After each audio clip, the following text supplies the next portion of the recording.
Hi, I'm Deanna Joe, and welcome to my channel, Responsible Faith. Today, I have two very special guests with me, AJ and Eileen Meals, and they are going to share their story of their exit from the United Pentecostal Church International, the UPCI. And I will preface this by saying, because I know this is how they feel as well, that people who share these stories, at least on my channel, I'm very careful with who I host, are not coming to be mean. They're not coming to be vindictive.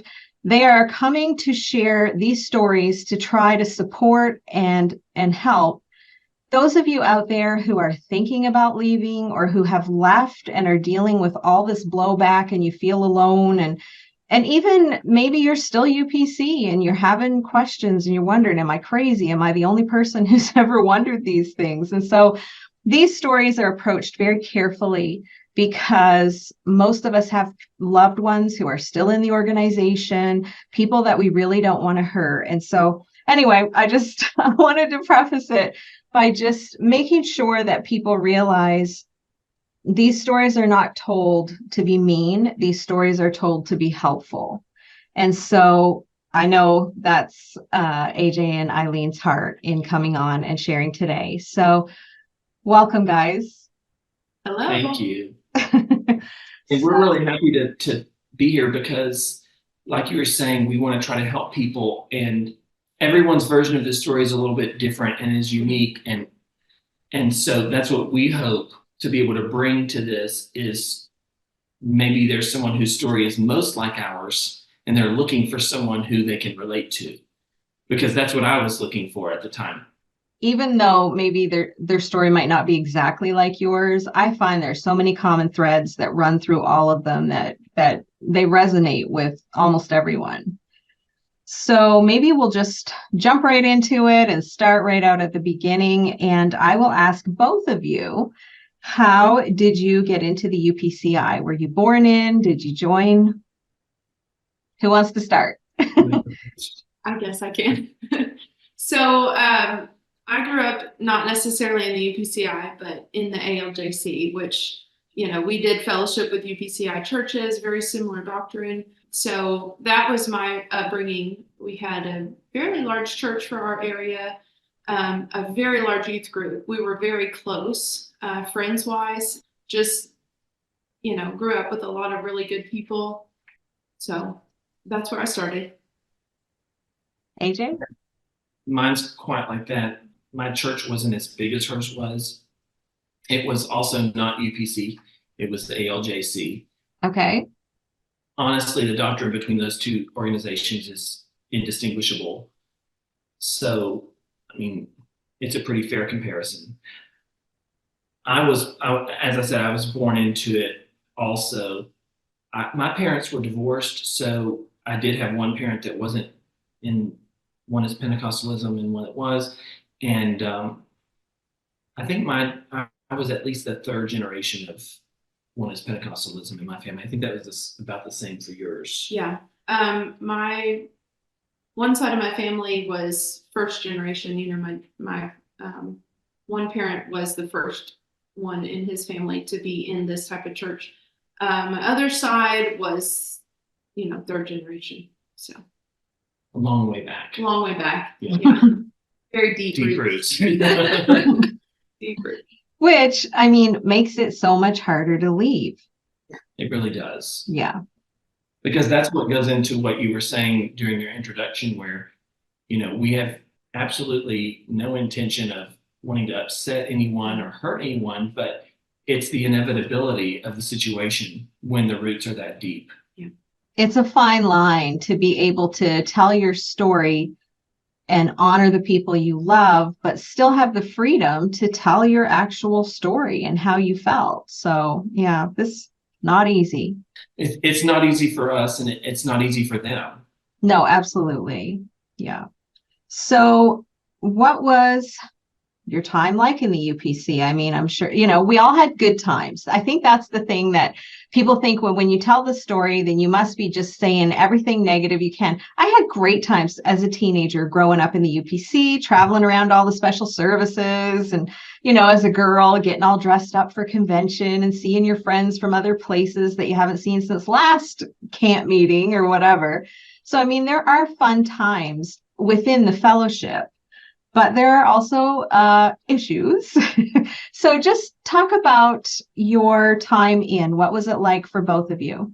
Well, I've been a part of several Oneness Pentecostal churches, but growing up, it was mainly just the one. And it was very typical. I mean, if you took a cross section of Oneness Pentecostalism, it was very typical of what you would expect. So the rules were very much, probably down the middle, as far as dress standards go. It wasn't terribly extreme on the one hand or lax on the other hand. And I was involved from a very young age in our youth group. There were lots of car washes, bake sales, youth camps, which is where we met when I was 19. Youth conferences that, like you said, there were a lot of those activities and social type things within our church and other churches. In formative years, it was very typical Oneness Pentecostalism. Okay. So you never had a problem with the rules? Oh, well, I'm a guy, so. Really, what rules did you have? Well, you couldn't wear shorts. You live in Texas, don't you? That was significant. The fact that I couldn't wear shorts was significant. And I'm not an athletic person, and I never have been. I don't enjoy watching sports. I have even less interest in playing sports. And that was the same when I was in schools. But I was in marching band. Okay. And that was sort of my thing. And I'm a musician to this day, thanks to that. But, when you're having marching band rehearsal in the afternoon at whatever time, there was so much rehearsal.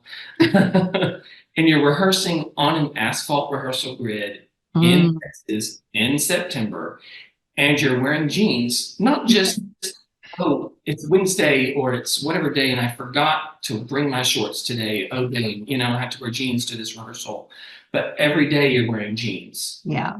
People do notice that. And I don't think it was so much that I had trouble following the rule, even though I didn't know why I was following it.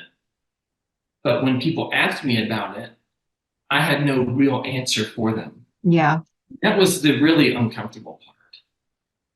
So, when you take that, well, I'm a guy, and that was basically the one thing that put a stamp on me, but I couldn't give an answer for it. I couldn't pull a scripture, you couldn't even pull Deuteronomy 22:5 for that, There was nothing at all that could be pulled to defend that position. And it wasn't really a position that I believed in. It was just that I did it to please people. And so that was another thing about me especially when I was younger.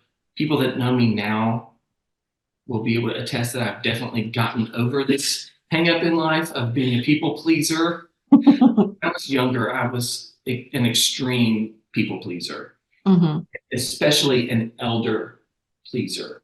Okay. I really, and to this day, this has a lot to do with my raising, and I'm grateful for it. I've always had a really deep respect for people that are my elder.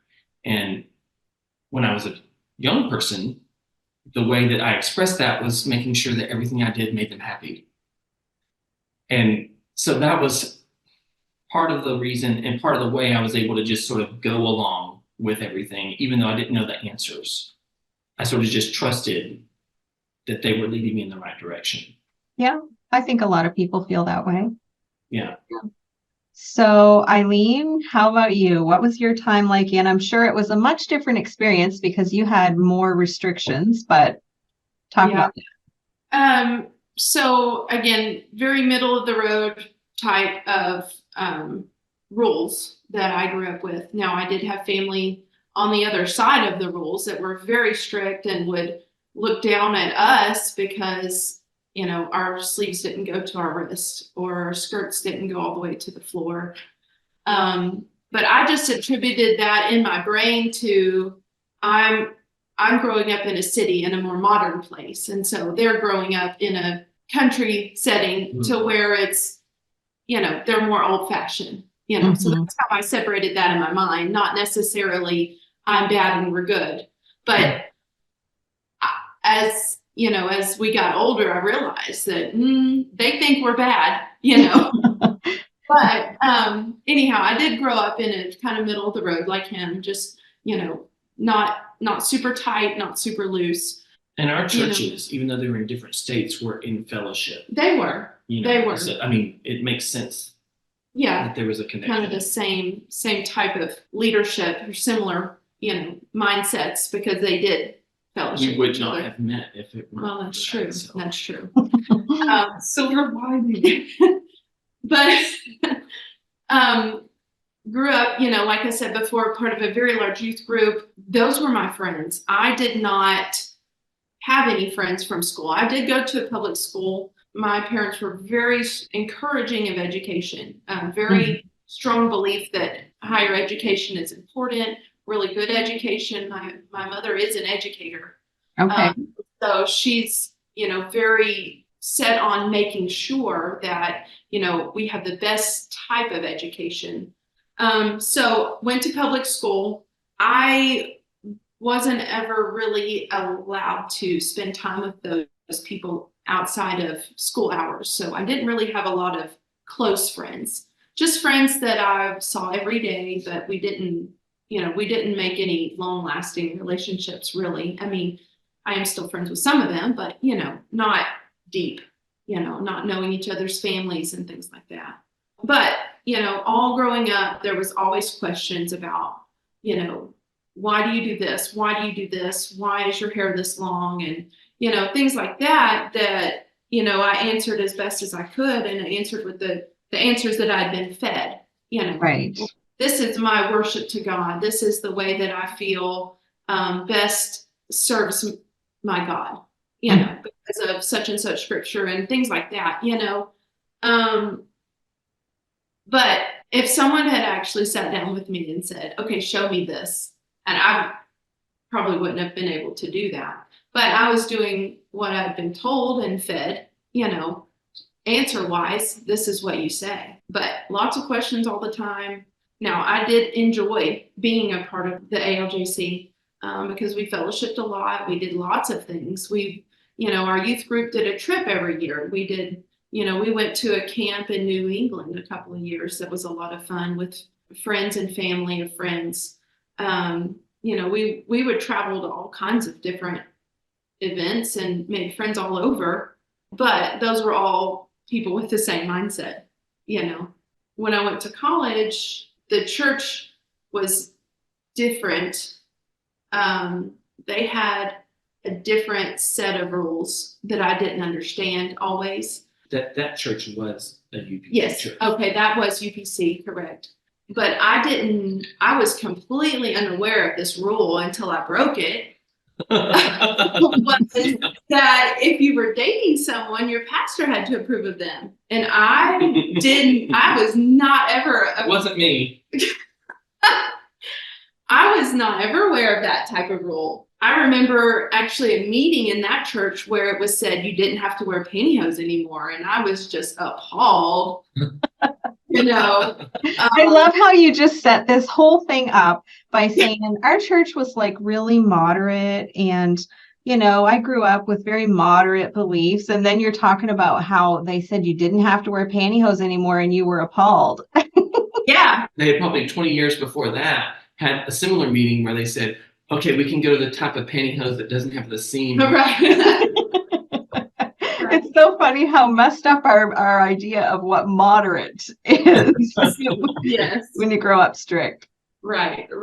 But, you know, I remember that meeting just like, oh my, you know, we could wear flip-flops, but there was a rule on that because your feet had to look good. Okay. You know, it's just crazy. Just weird, like I was completely shocked by this whole meeting.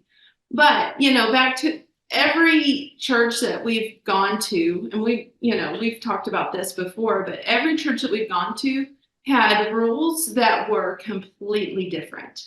And they weren't always spoken. They're the unspoken rules that you don't know. Like I said, you don't know that you break those rules until you break it. And someone sits you down and says, wait a minute, you can't do that. I thought you knew, and you didn't know because it's not in the Bible. Did you ever have like the issue where you wished you could wear pants or cut your hair, or any of those oppressive rules? Because being a teenager and being UPC and going to public school is no picnic. Yeah.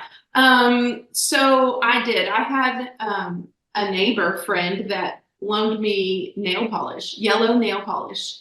And that nail polish was filed off of my fingernails. Okay.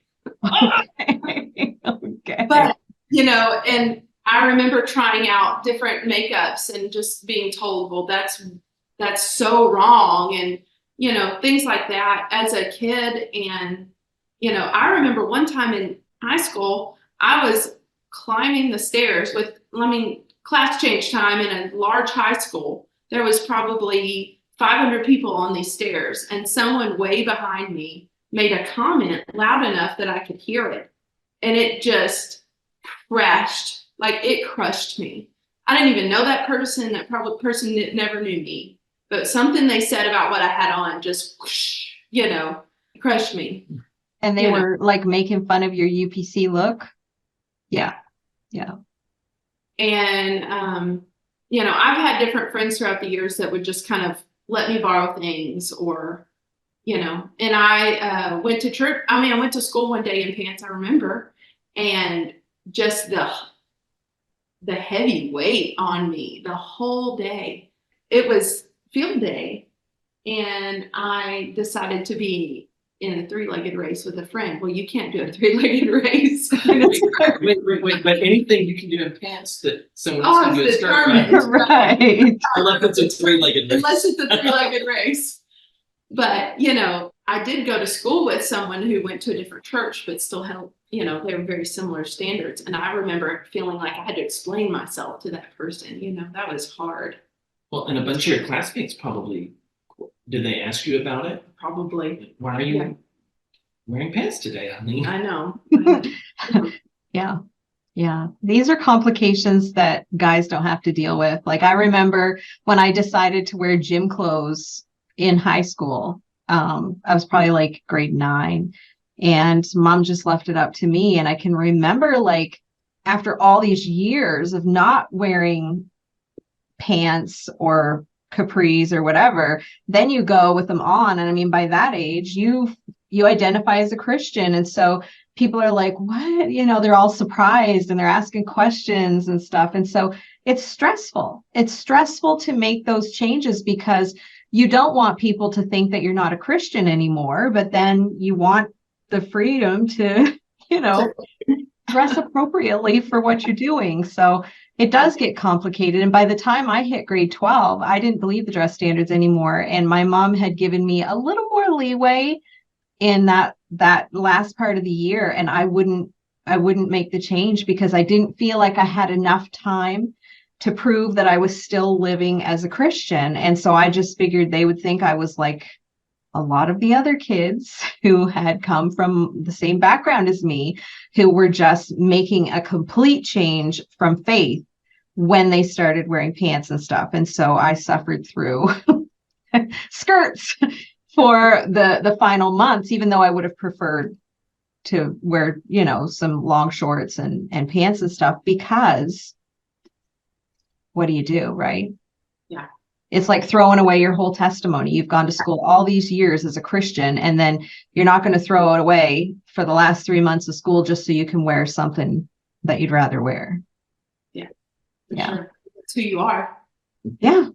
It's who you've built yourself to be. It's the apostolic identity.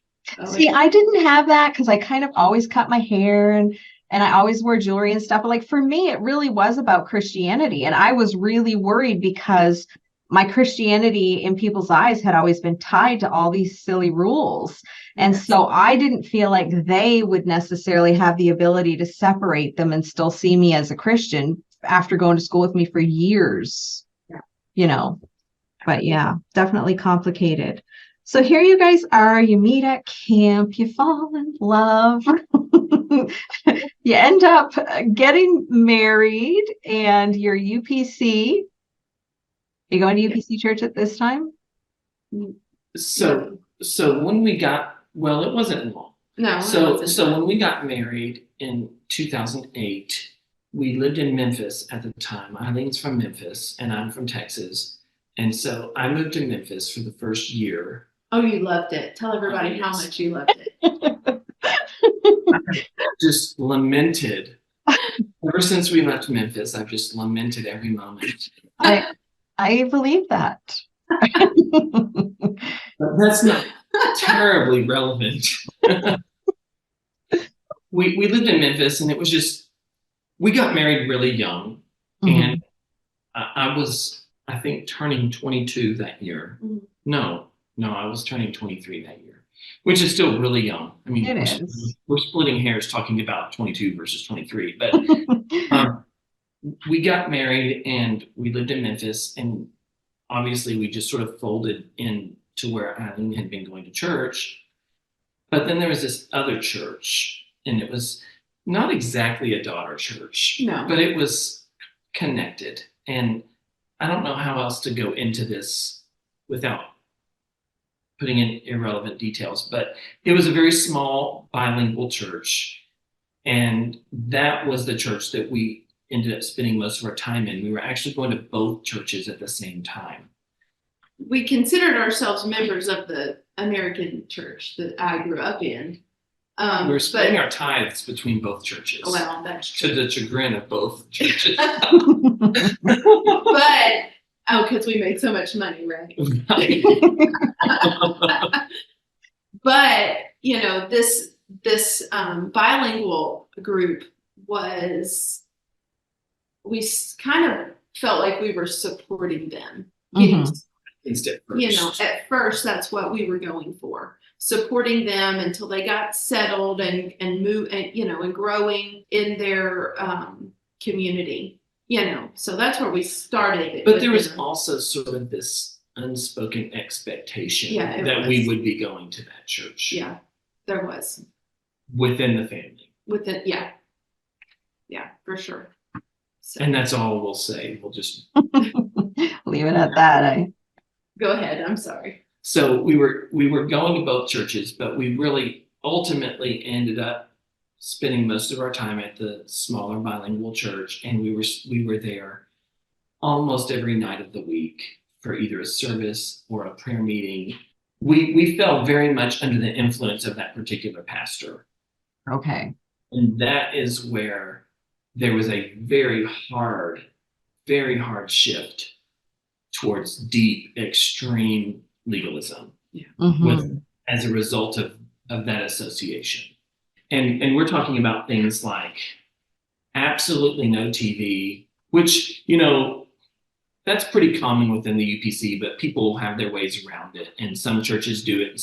But I mean, this was a very hard line. And I had never been in a home that didn't have some form of TV. Yes, there were definitely restrictions on what I was allowed to watch. I mean, I see all those memes from The Simpsons, and I have no idea what it's about. You know, I just have to scroll past those. But, you know, there were restrictions in place. My parents were responsible about what we were viewing, but we did watch TV. Long sleeves on everybody all the time, no matter what. No wedding rings. And here we are, had just gotten married. We had wedding rings. Yeah. We had spent, I had spent a lot of money in particular on a very nice engagement set. So Eileen, did you stop wearing that ring? So pretty much. I mean, the day we got at our wedding, we did not exchange the rings. We exchanged the Bibles, but we had the rings at home. And then after we left the wedding. We did that for the benefit of your more conservative. Yes, we didn't exchange rings, but when we got home after I say home, that was my parents' house. After the wedding, we went there to change and get our stuff and leave for our honeymoon. We did exchange rings at the house, sitting at the couch. Weren't we sitting on the couch? Anyway. Okay. But eventually I did wear those. We did wear them, but eventually, actually very quickly afterwards, it didn't take long. We did stop wearing them, and they stayed in our closet for years. Can I just tell you how glad I am to hear that you kept them? Because I have heard from people who got rid of their rings and who had an offering plate. Well, yeah, can you even imagine? But no, like just sold them, got rid of them. One lady actually messaged me privately. I don't think she'd mind me sharing this, that they were pressured to get rid of them. So she sold her wedding ring. And then years later, she lost her husband. She kind of went through the process of looking at everything, realized she didn't believe all this stuff. And she didn't have the ring anymore that her husband had given her when they got married. And she really felt bad about that. Yeah. So I think the reason we kept them when we first started going to the other church was we were in the mindset that, we were there to help them and to help grow their group.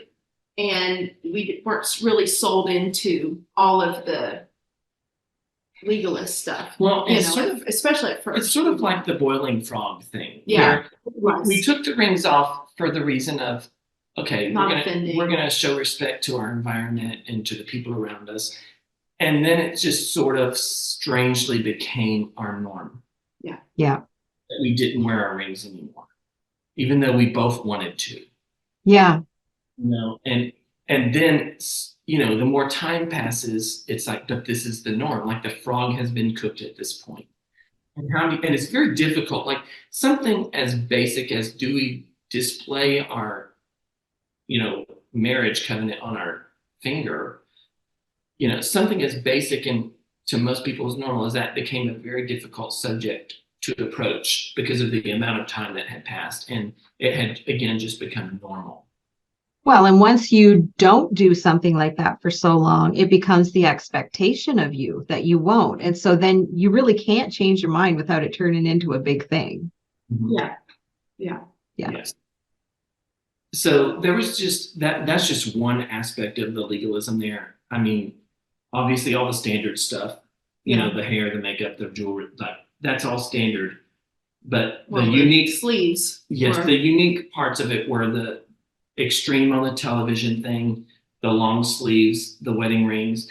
And then there was just this enormous drain on our time with very many services and very long services and very demanding services. Yeah.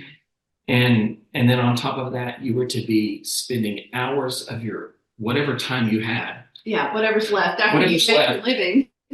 Reading your Bible, yeah, praying in the Holy Ghost. Yes. And I think we had Friday nights or something off from church because he'd say that way the ladies can wash their hair in the laundry. I don't remember him saying that, but still, it was pretty much every night. Well, I don't even know why we had an apartment. Yeah.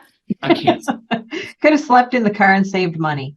Right. Or at the church. Except our cat. We should have given the cat away and then just sold everything, given it to the church, lived in the Sunday school wing. Okay, sorry. So Eileen was saying that there was also large demands on our financial situation. And these weren't always super spoken. He wasn't up in the pulpit throwing percentages out there. Okay. But there was sort of a practice in place. And we were I think we said earlier that we were dividing our tithing between these two churches because we felt responsibility to both.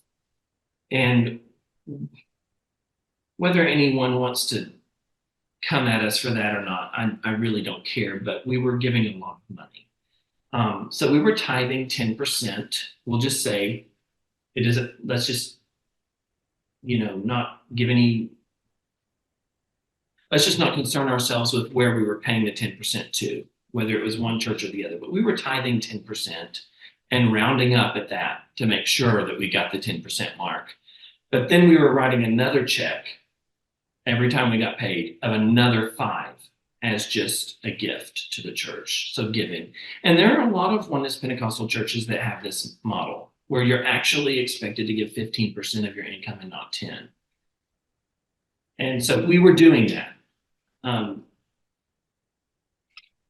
Even though we, didn't make a lot of money at the time, but we didn't have children. Well, when you're young and you're starting out, you're not settled in your careers and you don't make much money. You're barely getting by. No. Yeah. So, I mean, that's really all I have to say about the money. We were giving about 15% of our income at the time. So there was those demands, and then. But it was always spoken about.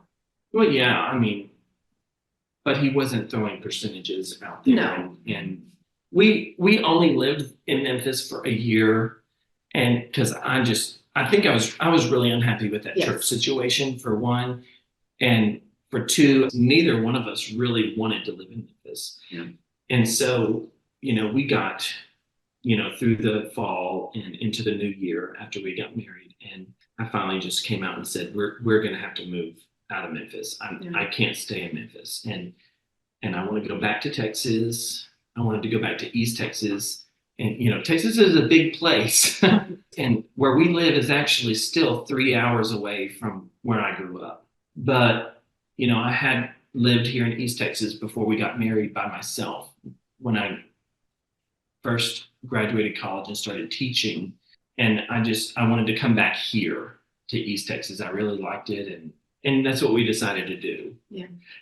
Because the reason we didn't really make a firm decision is because Eileen was still working through what she was going to do post graduating college, and there was the possibility that she was going to go and pursue further education, which is why we didn't Have that in place. Yeah, that's why our life was sort of in flux at the time. Yeah. So you moved back to Texas. As extreme legalists when we came back. Okay, yes, you had kind of swung a little more extreme. Very hard. And so you find yourself a good UPC church. So it was actually a UPC church and it was UPC. Mhm. So from this time forward, we can say UPC, and it's UPC all the way to the end. Okay. And I actually had attended this UPC church for the year prior to us getting married when I moved out here by myself. And so that was the UPC church that we returned to and joined as a couple. So that was our first, as a married couple, this was us. We bought a house. We put ourselves in this area. We aligned ourselves with this particular church, which was not our final church, but it was the one we started with. So it was really our first church that we sort of chose for ourselves, I'd say. And it was a really, again, that church was more towards the center line than we were at the time. Okay. Because we had swung so hard because of the influence of this pastor in Memphis. We had swung so hard. This church was more towards the center line, the way we grew up with the expectation. Yeah. It was a very small church, very small. It was a very country church, here in East Texas. But we were happy to be back here, and there were a lot of really good people. Very good. We loved them. And the pastor of that church was really a wonderful person. Mm-hmm. And he and his wife are so wonderful that we actually ended up giving 2 of our children names after them, and we don't regret it. We don't have any regrets. Yeah. But that's how highly we felt about them. Mm-hmm. And I can sit here as an ex-UPCer and stand by those words. I still believe that they were deserving of that because they were good people. And in fact, so piggybacking on what I was saying earlier about the 15% of our income thing, well, we brought that habit with us here to East Texas. And so I was writing all these checks, 10%, and then I'd write a separate check with a separate designation for offering for another 5. So we're talking a solid 15% of our income. And I was doing this for a while, and it went on for a while. And he finally confronted me about it and said, I know you don't have that much money. And I mean, this is unheard of. We usually hear this. And he said, I know you don't have this much money. You all have to have some money to pay your bills and live your lives. So you need to cut back on some of the money you're giving to the church. The church is going to be fine. That's pretty incredible. Yeah. Yeah. And so that sort of draws a line between the legalism that we had been a part of. And even though that's just one issue, I can't think of a single time that I heard that pastor stand in the pulpit and address any dress standards and really too much of some of the other really hardline stuff. Everyone followed the standards. It was a solid UPC church. But if you listen to the preaching coming across the pulpit, it was much more almost mainstream. If you were to think back to the merger, not to go on a tangent, but if you were to think back to the 1945 merger of the UPC, when the UPC was formed, I honestly feel like the pastor we had would have fit in better with the PCI Mm-hmm. and the PAJC, which is the group that where most of those hardline UPC doctrines came from. So it was quite different in a way, although we still remained very conservative.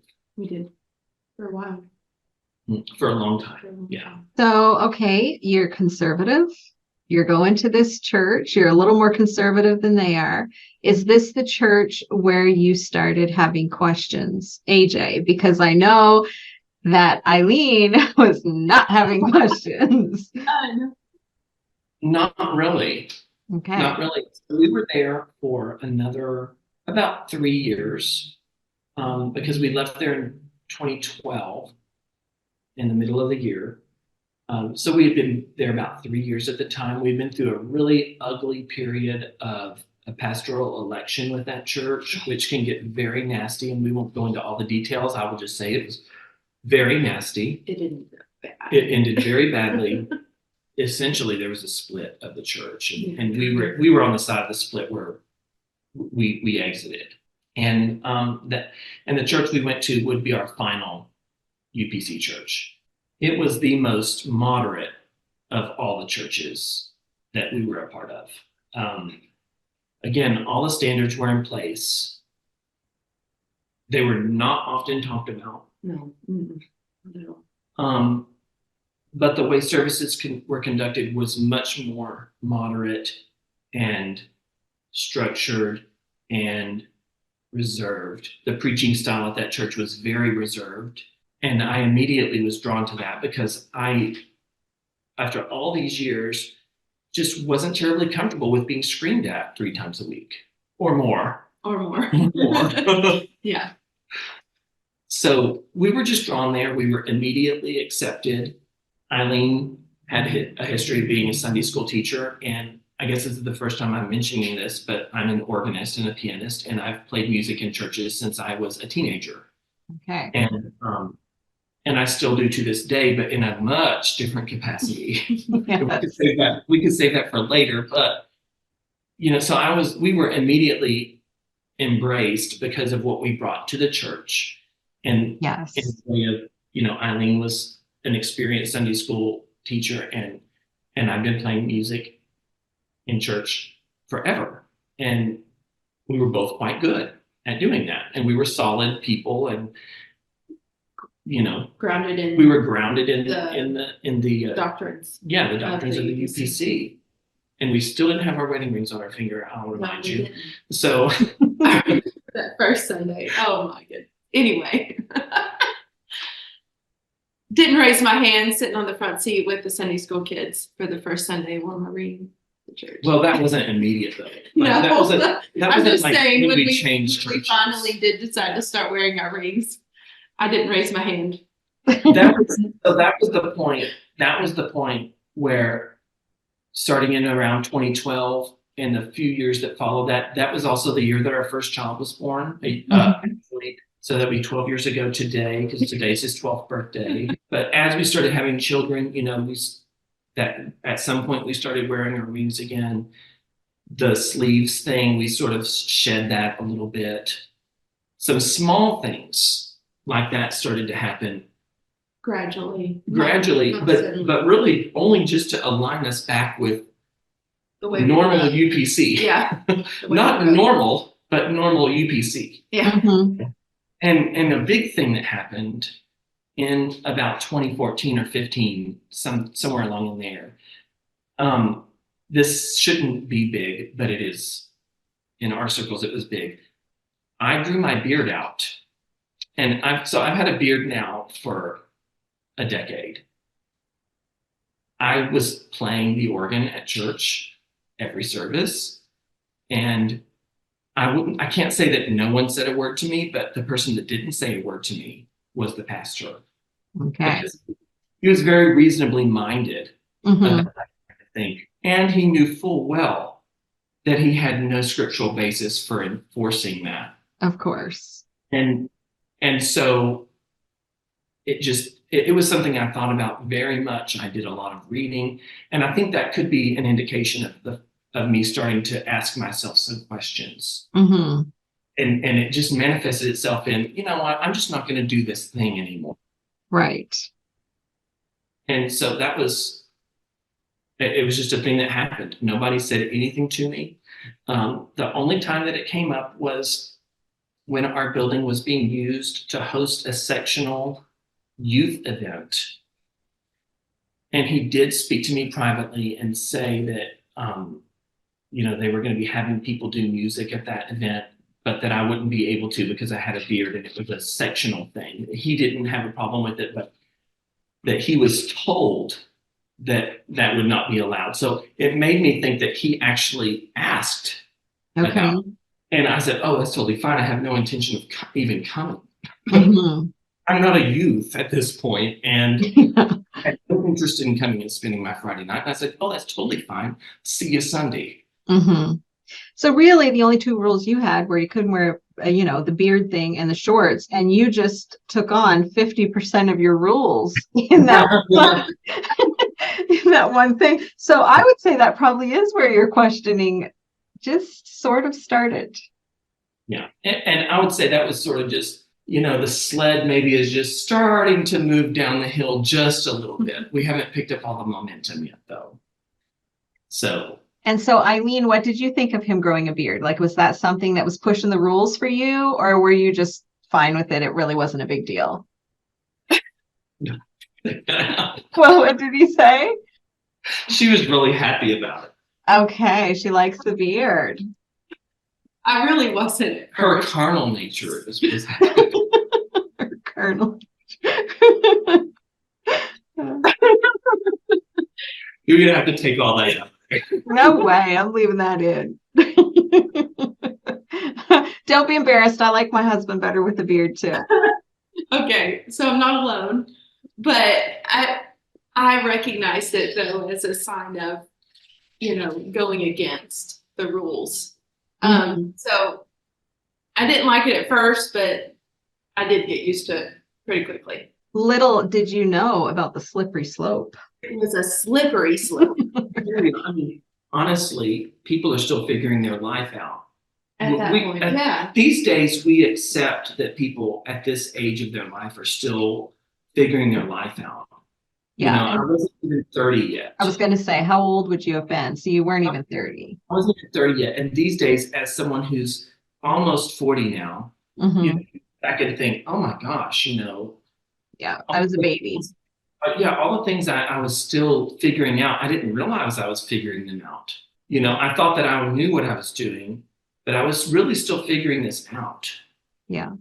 And something just as simple and small as deciding to stop shaving every day. Yeah. Yeah, you really, like when you're in an environment like that, you don't think about your own autonomy as a person. You just go along with what's required, and it's so normal. And I remember I had a friend one time who made a few changes, and she was UPC, and her mother was very upset about it. And she said to me, she goes, I'm a 35-year-old woman raising a family. If I can't dress myself at this point, we got problems. What are we doing? Yeah. What are we So, AJ, you started questioning things and you upset the apple cart. What started it? Well, obviously, like the beard thing maybe would be the beginning, but like, was there one thing that kind of you can point to where something clicked for you? Well, there were a lot of things. I think there was that. I wouldn't say that was the catalyst. Yeah. Because when you really start looking, you start looking at modalism. For those of you who don't know the word modalism, that's what non-oneness people use when they are talking about oneness. So there was that. There was initial evidence. Just having questions about that, and that was a big one because I was looking around at all these people that would go up to the altar or in their pew or whatever, and they're speaking in tongues and they're just acting. They're so expressive in their worship. But then after church, when we're at the restaurant, they talk mess to the waitress. Yeah. And so what I'm seeing here is I'm seeing you do what you're supposed to do in church, but when we go out in public, you're showing no fruit of the Spirit. Yeah. The scripture kept coming back to me, the fruit of the Spirit is, from Galatians 5. And there's this big long list, and speaking in tongues is not on the list. It's not. But all these other things are on the list. Mm-hmm. But those things that are on the list, these people aren't using when they're in public or in private. They don't have the fruit of the Spirit. So that was a big one, because I had known people who were not Pentecostal, who never uttered a Shabbat Honda in their life, and but yet they were the textbook version of Galatians 5. Really want to lay them up against the fruit of the Spirit that Paul lays out. These people are set. They're the textbook example. But as far as UPC is concerned, those people are lost. Yeah. And some of these people had passed away, and I just could not reconcile within myself that those people were in eternal torment, the way that UPC said. I just could not do it. There was just something in me that knew better. So, I see their fruit. I see the lack of fruit in people that are in these churches, and that's just a very difficult thing to reconcile. Not to mention, there are fewer references in the book of Acts of people exhibiting the initial evidence of speaking in tongues when they receive the Spirit than the opposite. It were so important of a piece of evidence. I think that Luke, when he wrote the book, would have made sure to make it beyond doubt that was the evidence of the Holy Spirit. And I'm pretty sure that Paul, when he wrote the epistles, would make sure to back Luke up, which he did not do. So all these things, just started in my head. And thanks to my Memphis pastor that told me that I needed to be spending all this time reading the Bible, I was actually very familiar with what the Bible said. And it didn't say what they said it was saying. Right. And so obviously, and we can talk about standards. That's fine, but the standards is low-hanging fruit if we want to talk about why people leave the UPC. And the people that don't leave the UPC want to come at those of us who have and say, well, they just didn't want to do the standards. Right. That's just the low-hanging fruit. I mean, you got half a brain, pop your Bible open, and in 5 minutes we can dispel all this mess about hair cutting and pants on women and jewelry. We just, It's the easy stuff. Like, it's a lot of times it's the first things that people feel safe in questioning because it is so unsupported in scripture. But then when that card falls, other cards start falling and your house of cards comes crashing down. And that's what happened to me over time. And I'm not really even to the big card crash yet. It's just, questions. Questions don't make a house of cards fall. Right. The answers to those questions might, but the questions themselves don't. I wasn't there yet, but it just questions lead to more questions. And then we're talking about, well, wait a minute, Pentecostalism, the UPC only dates to 1945. That's the year this house was built. You know, we didn't live at that time, but I mean, I'm just saying it's young. Mhm. And then, well, let me tug on that thread a little bit. And then we were talking about the fact that Pentecostalism itself doesn't even barely predate 1900, you know? And then what happened in this nearly 2 millennia? What happened to all those people between, like, if Christ was the final thing, like, you know, Christ paid the final price, and then 2 millennia passed, what, all these people that have lived and died, what about them? Well, they're not held accountable. Well, we can't get into light doctrine during this video. Well, no, but like I've heard people say, well, there's always been a remnant Yeah. Somewhere. somewhere, a little small remnant carrying the truth through all those years. Well, I just thought to myself, you know, God has created some system. If this system is legitimate, He's created a system where almost no one can succeed. Mm-hmm. The Bible doesn't seem to agree with this system, but I'm just, you know what, I've just got to figure this out. That, you know, I just don't know. I just don't have everything together yet. I'll get there. You know, I didn't dismiss the doctrine yet. Yeah. You know, there were just questions, and they were legitimate questions. And so I didn't ever say anything to Eileen about it. I was afraid. So I lived my whole life in a lot of fear, even from childhood. You know, and I didn't mention this earlier, but I'm talking like Mark of the Beast, demons. I lived with that kind of fear as a child and carried that fear with me into adulthood. And then layered on top of that fear, more fear about, well, if I even mention to Eileen that I'm wondering about this, you know, my whole life's going to implode. I mean, it could have just been a conversation. Yeah. But it didn't happen. And so I just sort of kept like pushing them away, you know, trying to ignore it, I think, because I thought that I would get it maybe eventually. So that's what was happening in my head at the time as a 30-something-year-old father of 3.5. I don't remember, you know, Somewhere. like we're somewhere between child number 3 and child number 4. But the backstory of this was, you know, what I was starting to find out about myself was that these questions were far deeper and much farther into my past than I thought they were. Mm-hmm. They really weren't new questions. They were just questions that had finally forced themselves to the surface. And so, you know, another thing I mentioned earlier, you know, about preaching styles and things like that. Well, I'm also a very reserved and measured person. And I was never a demonstrative and expressive worshiper, you know, raising your hands, all the things. That's why I was so happy to be at the piano or at the organ, because it kept me away from the violent altar area, you know, where I was afraid I might get smacked. The mosh pit.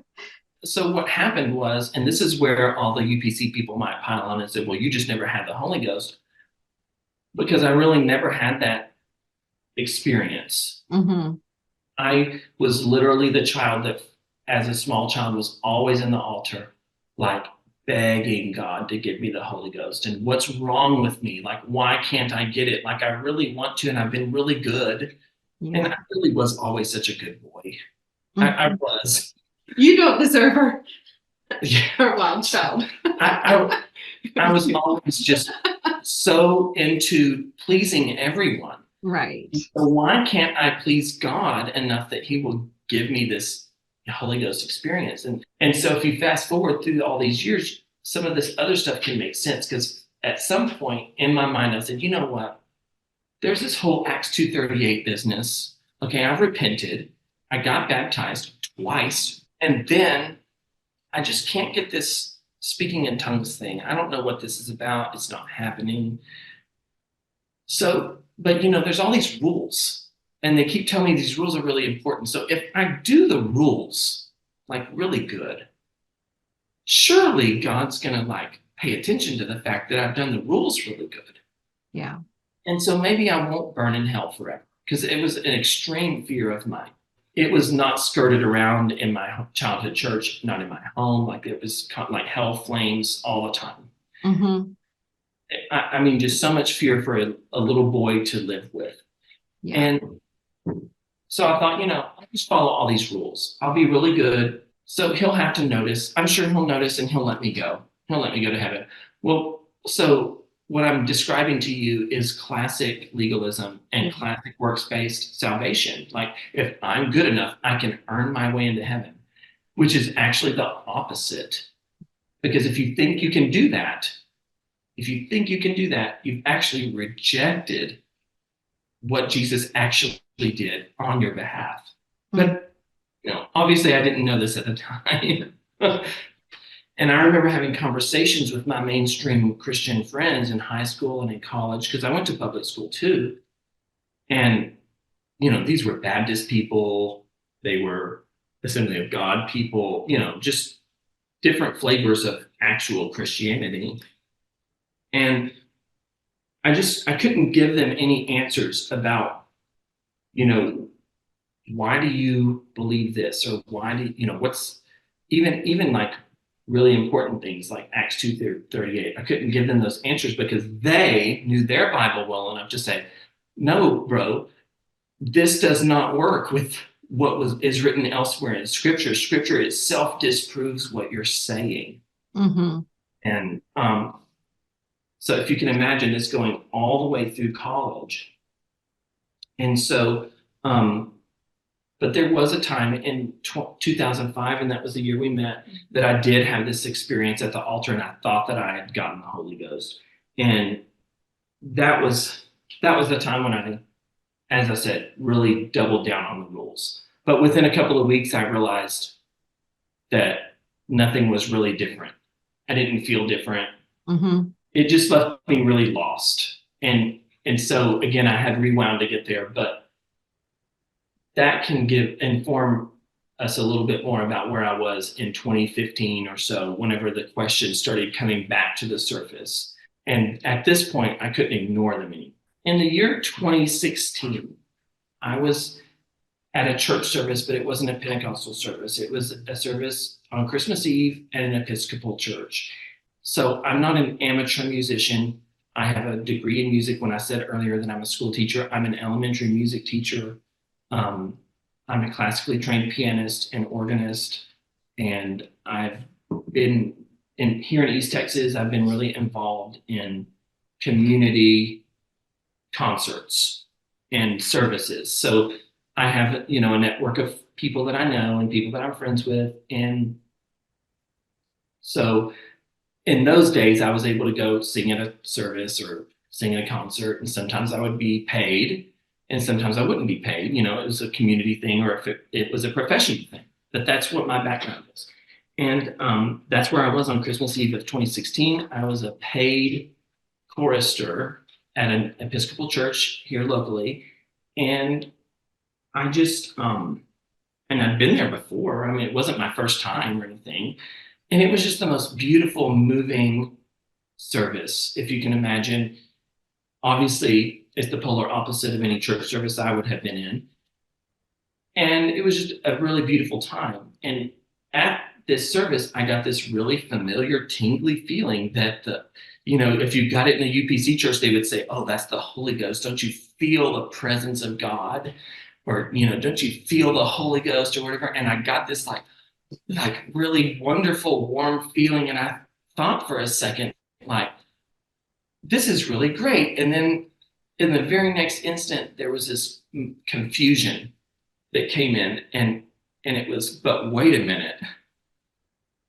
If what I'm feeling is what I have felt like maybe in other services, where in a Pentecostal church, they say, oh, don't you feel the Lord?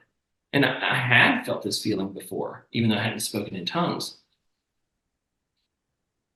And here's this same very familiar feeling in an environment that I have always been told is a dead environment. This is a demonic environment. Yeah. This is, a heretical environment. But yet here I am in this environment, and I feel this familiar feeling. Now, spoiler alert, obviously we all know that in both cases, it was an emotional reaction. Mm-hmm. The stimulus, that's all it was. Regardless of how meaningful either experience is, that's what that was. But in that moment, what it allowed me to do was address the fact that you felt this feeling here and you felt it here. And at this point, I was able to acknowledge that two things could be true, but those two things could not be true at the same time. Mm-hmm. That this feeling of this spirit is exclusive to this environment, but then it showed up in this environment. Well, those two things can't both be true. Right. And I still remember standing in the choir stall at this Episcopal church, and it was as if I could visualize the cards in front of my eyes falling to the ground. And I didn't have all the answers at that time, but in that moment, I realized something is incredibly wrong. Mm-hmm. And I gave myself permission in that moment and in the days that followed to look for answers, to not believe everything I read or heard, and to not understand everything. Yeah, that's huge. It was enormous. And so, this was in 2016. In the years that followed, I started just consuming everything I could consume about church history, Mm-hmm. and in particular, the history of Pentecostalism. Obviously, I was looking for doctrinal answers and looking for people that had similar experiences. And as you know, back in those days, that wasn't so easy to find as it is now. And so it was really hard. But I spent about 3 years during that time just sort of putting my head down, doing the best I could do, trying to keep myself together, knowing that I was just actually falling to pieces and really scared. I couldn't bring this to Eileen because I just felt like she would reject it. And I think she probably would have. I feel pretty justified in saying that. And just knowing what it might do to our marriage. And I grew up having parents that were not married, and I knew that was not something I wanted to happen for my kids, but that it could be a very real possibility if I pressed on this too hard. You were still going to the church at this point. For all those years, I barely missed a service. I was at the organ every service. So then you present this to Eileen before you decided to take a step back. Because my hope was, at that point, finally I said, obviously I've been like, well, what's the worst that can happen? Well, I think I've already played that out in my mind, but like, how do you know how someone's going to respond? Maybe you should be like, oh my gosh, me too. Yeah. What took us so long? That's not what happened. Not what happened. But I was still going, and that was my hope was, okay, maybe if I say something to her about this, I can get the ball rolling. Maybe we can have some conversations, and maybe we can exit together. Which, again, spoiler alert, is not what happened. Okay, Eileen, here you are. You're just being this good little Christian. You're going to the apostolic church. You're minding your own business. You're doing your thing. And then Labor Day weekend rolls around and you're completely blindsided by this. Talk to us about what that was like and how that made you feel. Well, I was terrified, to be honest, just because basically the person that I'd been taught was responsible for keeping me in the right place had just said, that's not my place anymore. Basically he had said, I'm not going to be responsible for keeping you into this type of church. Well, that kind of came later, but it was scary. It was scary, but the type of person I am, I'm an eternal optimist. Opposites attract, right? But I just had that faith in me that if, I did everything right, and if I prayed, and if I fasted, and if I stayed faithful to everything that I knew, that he would eventually come back around. Okay. Spoiler alert. We're good. He It's did not what not. happened. So you were actively praying and fasting that God would bring him back. So at first, yeah. Mm-hmm. But then it kind of slowly, I started thinking, well, nothing's happening. What's wrong? What am I doing wrong? Even I thought, well, there must be something I'm doing wrong that's not bringing him back, which definitely not the case. I was doing the best I could. And so I think over, I just kind of slowly, he started pulling back significantly with a lot of things, extra things that they would have. So we would often at this point start driving to church in separate vehicles. Yeah, we did. Because I would walk in the back door of the building at 5 minutes before service and walk through the back hallway straight to wherever I was, either the piano or the organ, do the service.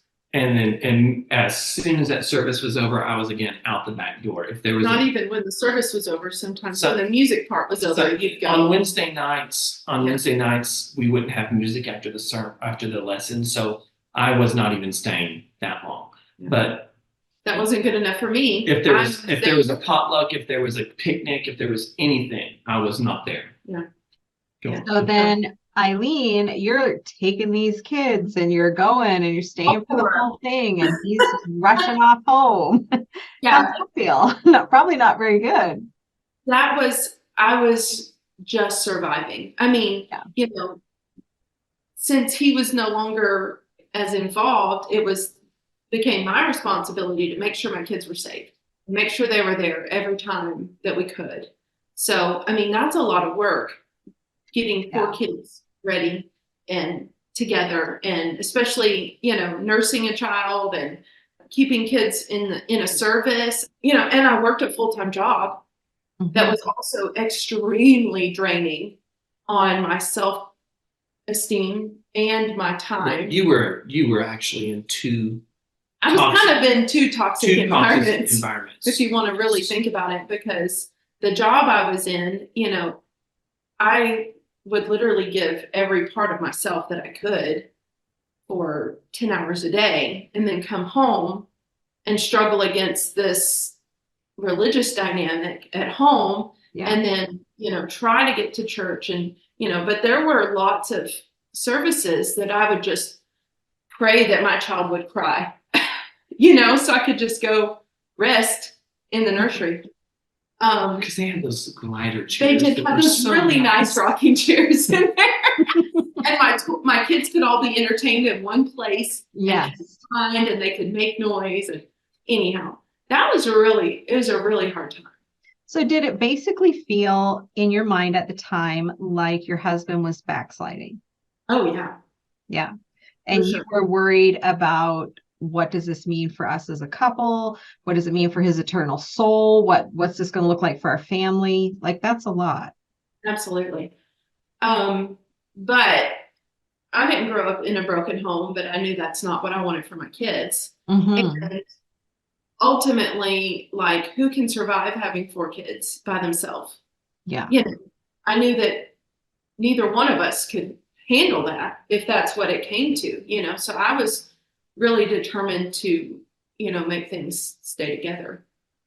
And if I had to go to church by myself, then that's what I was determined to do. Which did eventually end up happening, didn't it? Well, only 6 months after the Labor Day thing was when I finally said, I absolutely cannot put my brave face on and do this anymore.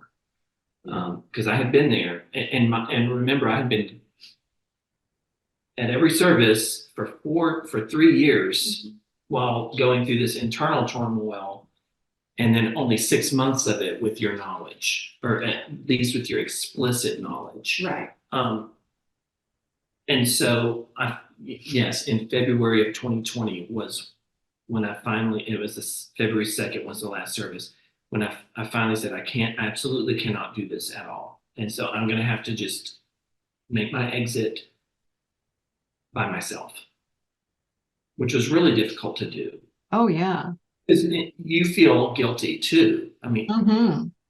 you feel like you're abandoning the others, but I knew that I had to do it. Yeah, you get to a point where it's hard to keep going along. Yeah. Well, and you're setting this example for the kids, Yeah. and your presence there validates what's happening there. Yeah. And again, I have no poker face whatsoever. I couldn't put that face on any longer, Mm-hmm.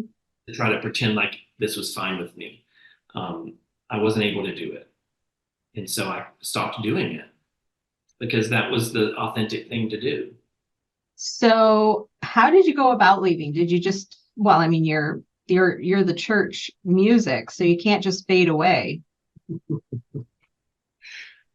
So, I mean, that's kind of what I did. Okay. I had slowly like isolated myself from everyone over time. I didn't have conversations with people. I didn't go to, potlucks. We didn't go to dinner with people as we have done before. Um, and so whenever I decided that it was time, I went to my last service, knowing that it was my last service. I didn't say anything to anyone. At the end of the service, I took my building key off the key ring and closed it under the lid of the organ and walked out the back door. And so I really just did disappear. The next day, I cleaned up my Facebook friends list, knowing that all of those friendships were really superficial anyway. I composed a letter and mailed it to the pastor as just an informative letter. I didn't open any opportunity for discussion. Mm-hmm. I basically said, I am withdrawing my membership of this church and, resigning from any responsibilities that I have held. So how did he respond? Did he reach out to you? Yes, Mm-hmm. he sent me a note, Okay. a handwritten note. He sent the handwritten note home. I think he was probably very hurt by it, Mm-hmm. and I'm sorry about that.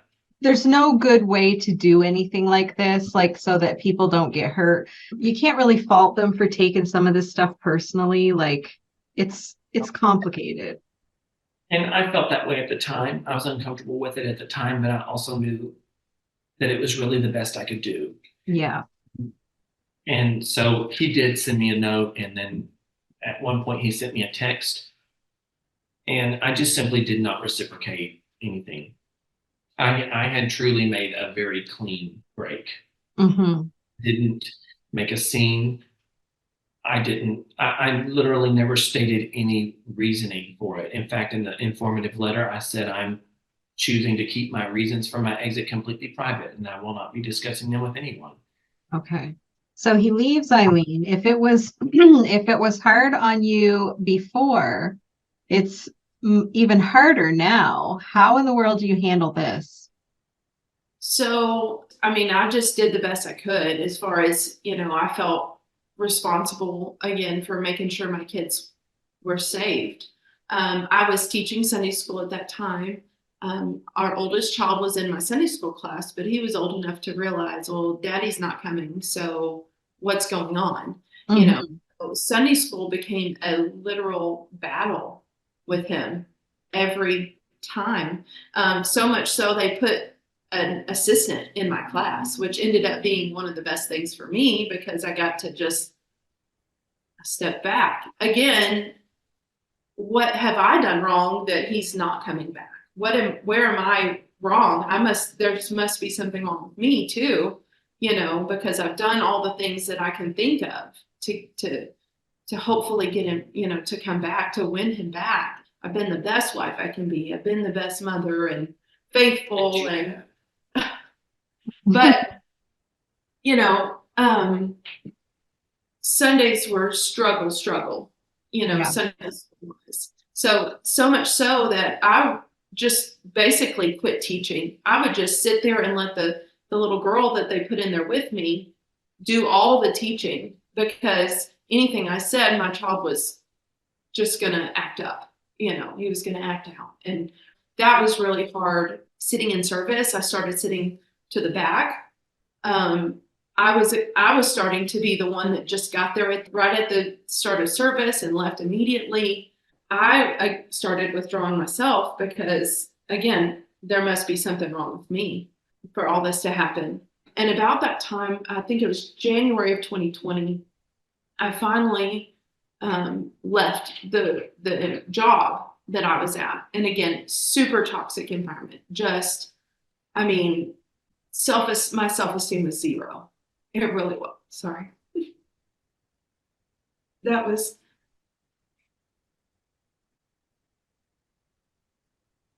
But I worked at the job for 10 years and had poured every part of me that wasn't family and church was into that job.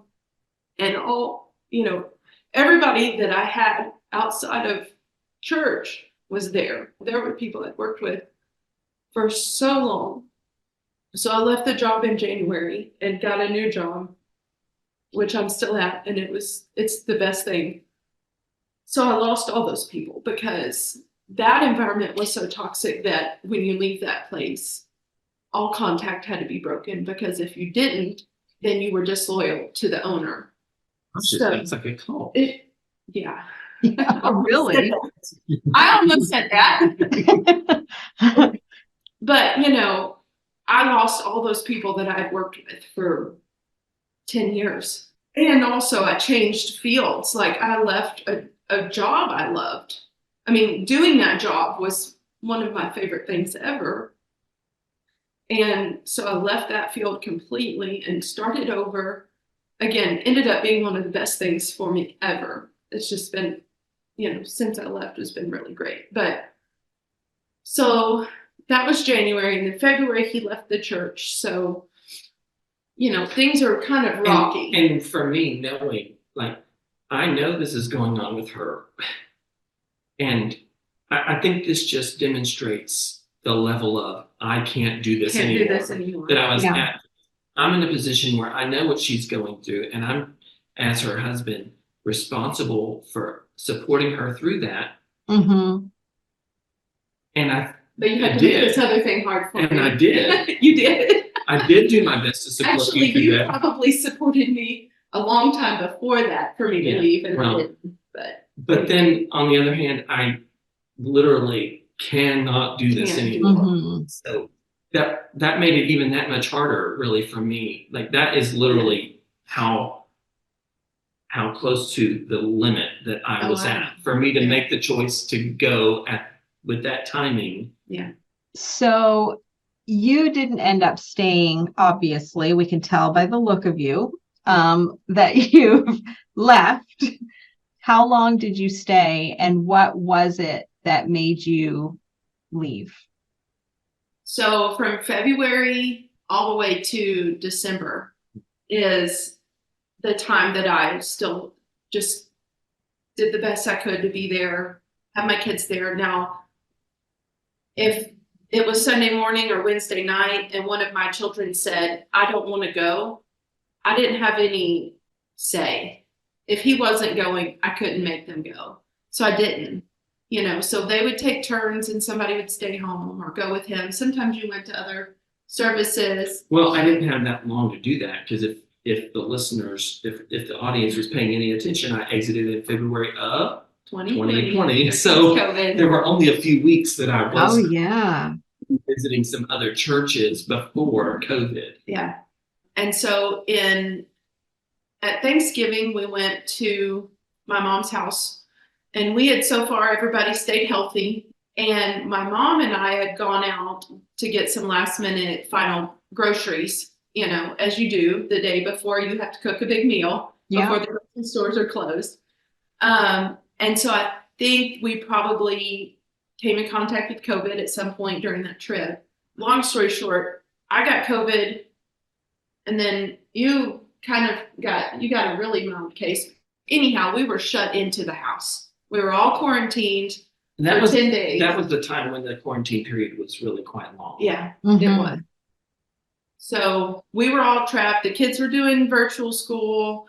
I was working from home because I wasn't sick for very many days, just 2 or 3. And then after that, I started doing some remote work.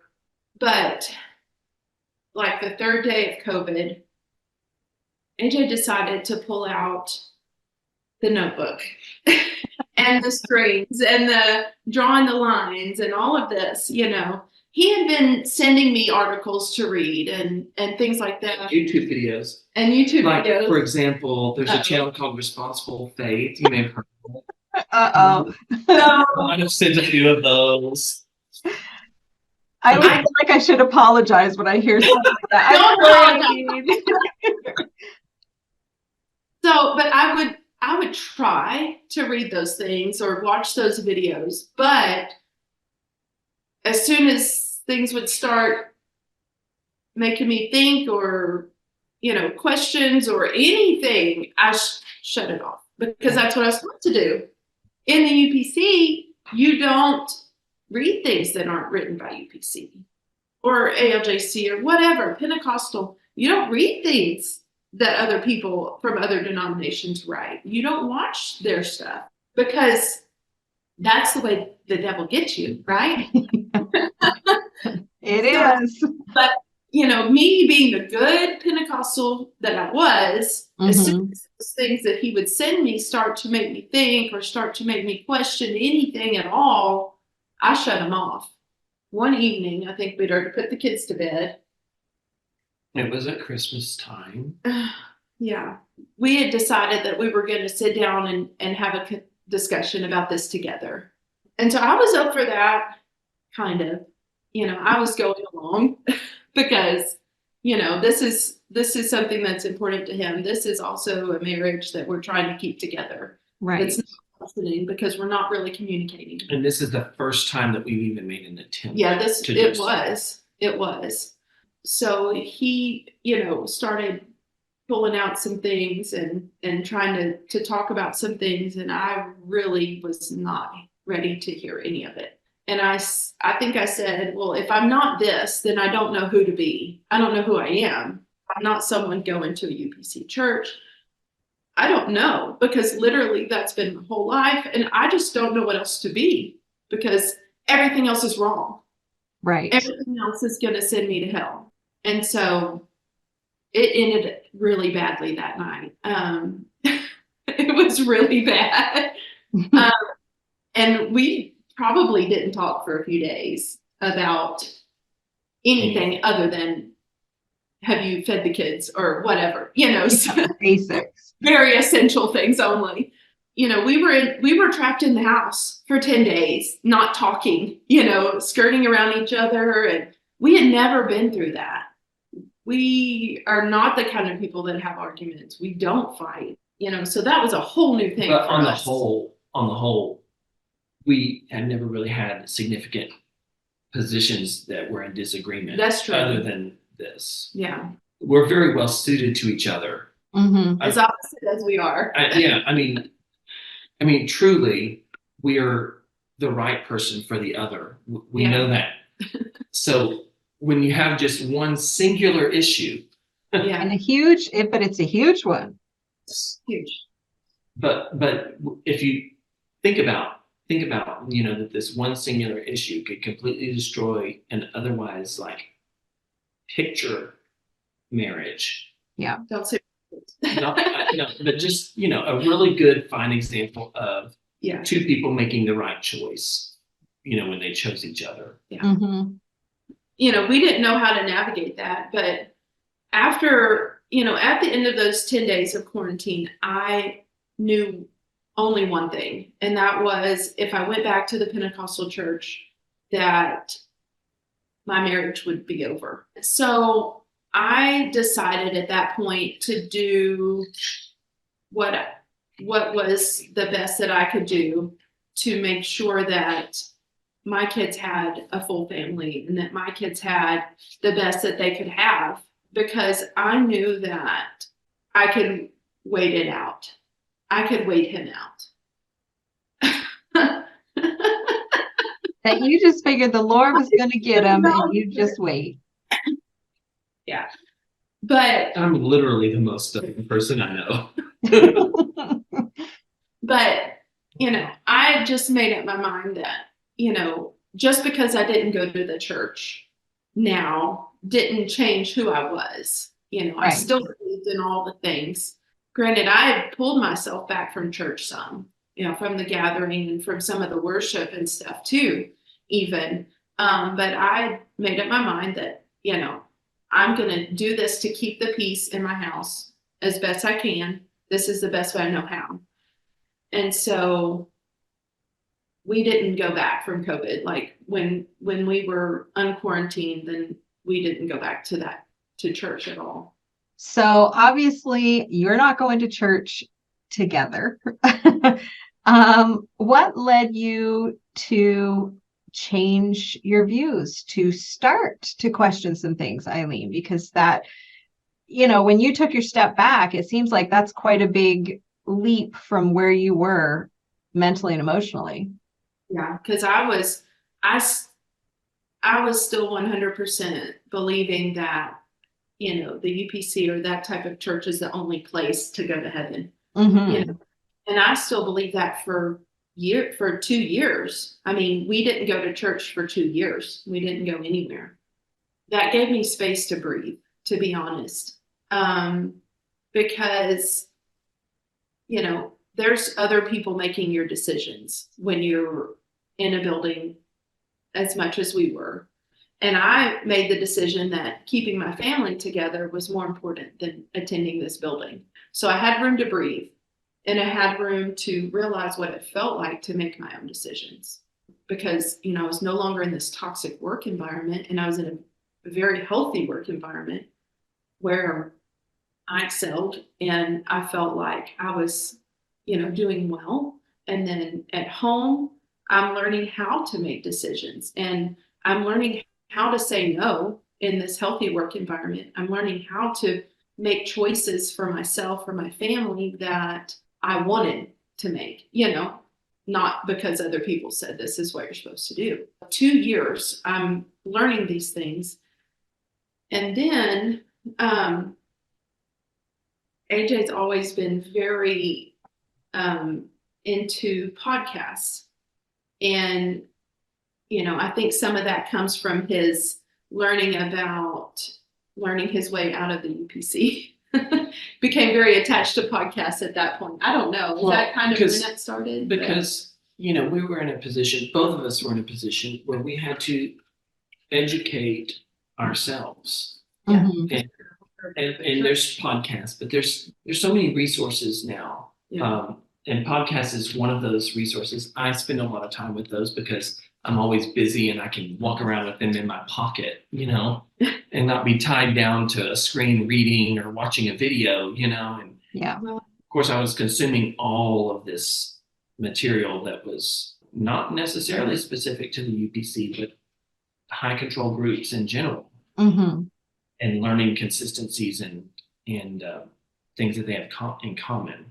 At the point where I decided to stop going to church, it was during COVID, so the church had made some adjustments on some of the things because of people being quarantined and people not wanting to get out and be in this to where they could possibly get sick. So, they were doing more online services, but they were also delivering Sunday school material to families and children who hadn't been at service that day.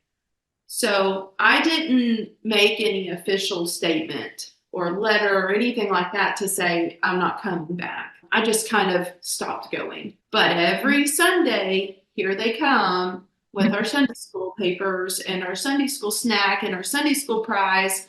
And I thought that was really, nice of them, but he didn't. I remember watching them pull up outside the house and he's just angry. And I didn't know, I'm super non-confrontational and I didn't know how to say, don't come, So my way to get us out of that was to really push for us to move. I mean, we had talked about it. We had already thought about it and made some plans and talked, through some things. But I started looking at houses in a different town, honestly. And, I was like, well, I started showing him houses. Like, what about this? What about this? So we found the house that we live in now, which is going to be lovely Work when in we're progress. finished.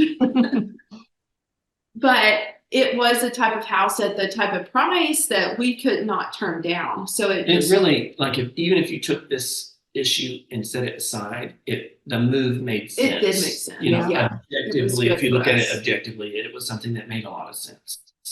But I felt like that was my out. I didn't have to see these people at Walmart anymore. I didn't have to worry about running into somebody at the grocery store. And not because I had changed what I looked like, but I just didn't want people pressuring me to come back. Just 2 or 3 months after I quit going when we moved. So that was convenient to make no more Sunday school deliveries. But during that time, I was just really struggling as far as what have I done wrong? What have I, what do I need to do to make it where he will come back to church and, we can do this together again. I was at a low place, and even sometimes, struggling, they say the pendulum swings, some people when they leave church, they become, agnostic or atheist and things like that, which I mean, I did probably question, does God love me? Is he even care about me? Things like that, but going through this is really hard time. And so I found a Christian counselor in the town that I worked at, and I met with her. And Christian counselor, I think, she did not know about UPC. She didn't know about Pentecostal. She didn't know what type of environment that was that I've now learned. There's a lot of things, spiritual abuse wise, that are really toxic and really bad. I didn't know any of that at that time. So I met with her, and, as counselors do, they help you kind of look at 2 sides to the story. And her really big point was, God doesn't care what kind of building you worship in. If you can worship together as a family, what's the problem with that? And so my assignment was to go home and talk to AJ about, how could we make a compromise, which I did not do. I just But how do you compromise with oneness Pentecostalism? Well, yeah, that's it's pretty extreme. It's not just a preference matter, right? Exactly. Yeah. But that's how she presented it to me, was just a preference, Right. Which is what brings you to what you're going to say next, which was the thing you thought about her. Which was, she doesn't know anything. She does not know what this is. But just being there to talk to someone helped a lot. Mm-hmm. I only met with her one time, but in my mind, I thought I was pushing out what she said because she doesn't know, but it stayed there. And also, there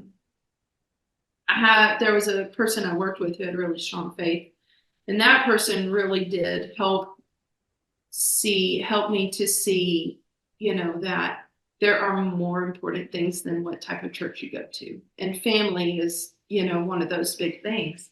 And so that's kind of over 2 years, things just started to kind of, room to breathe, make my own decisions, kind of start thinking some other things some of these things may not be as important as I thought they were. So the podcast, AJ listens to a lot of podcasts, and, a lot about cults in general, all kinds of cults. And so, I'm cooking dinner and he would come talk to me at the end of the day, we're just talking about what the day was. And he would say, oh, do you know what I heard in this podcast? And he would just talk about certain things, cult tactics and things like that they use. The bite model. Yeah. and things like that. I read a lot about and looked for a lot of material about Margaret Singer, Robert Lifton. These are people that are the experts on this. Yeah. But we would just have conversations about other cults, and those were things that I would consider a cult from my standpoint at that time, but those are really big cults and those are really bad places to be, but that's not me. But he would bring out these things and I would just start to draw lines like, ooh, that is not exactly what I know, but that sounds very similar to what I know. Mm-hmm. And so when you have that space to breathe and to think and make your own choices and to do your own thinking, you do realize some of these things that you're taught are normal and not like a cult. Well, guess what? They are. And so I just started piecing these things together. Now, they weren't solid. They're just those questions, the little questions. So in the years 21 and 21 to about 2022, they were the first couple of years after we moved into this house in this town. And I had started having opportunities to serve professionally.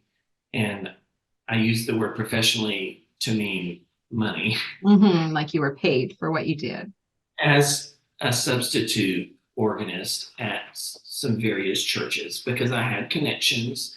And I am still an organ student to this day. I don't take a weekly lesson anymore, but I still have a teacher and we work together. And as a side note, he has played a big part in my spiritual development too. And I left a lot of that out, but it's, we've had so much to say. But, through those connections and through his help, there were opportunities for me to play at this church or play at this church when they needed someone to come in because someone was going to be absent and they needed a substitute. And organists don't grow on trees. So if you're a good one, people call you. And so don't laugh at me. It's true. You're just kidding. I am not. I was earlier, so it's okay. Should have heard my prelude today at church. Okay. So, I had these opportunities to play at these services and the opportunities sort of continued and they grew into an actual permanent position. Mm-hmm. I play at the same church every week. I'm on staff. I'm listed on the website. I get a W-2. They hit my account twice a month. It's nice. It's very nice. And it's been that's part of the story too. It's been nice in many ways, but at a very superficial level, it's a really good employment situation. And I'm very happy doing it. It's a goal that I had for years. And it's a goal you can't satisfy in the UPC church because you don't pay their musicians. Mm-hmm. Also, I really actually wasn't that kind of musician anyway. If you remember, I have classical training. So that doesn't always apply itself with the music style that churches do. Anyway, I got this job and we're talking rehearsal every Wednesday and services on Sunday. It's every week that I'm doing this work. And it was something I'd wanted to do for a long time. And I was really proud of what I had accomplished. So with the accomplishment of him getting that job and how far he had come in his organ studies and things like that and how much work he had put into it, I was so just excited for him and just really proud of what he had done. And so when he did get the job, the position at the church, I made up in my mind that, here I am, and I'm going to support him 100% in this because he really has worked hard at it, And so I said, well, no matter what, how much work it is for me, I'm going to get my kids and we're going to go to service on Sundays, every Sunday. We're going to be there, And so that's what I did. I wasn't really excited about the type of church we were going to. But I knew that I had to support my husband because, that's a big thing. It's a really big thing. And so, I had been raised to be very cautious of anything that resembled the Catholic Church. And I think a lot of UPC is, but I had, the one parent of mine that was the first person in their family to be in the UPC.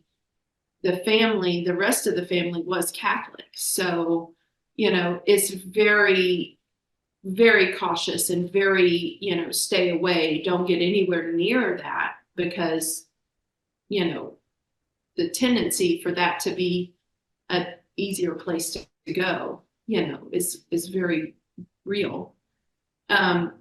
So coming to the Episcopal Church was very scary for me.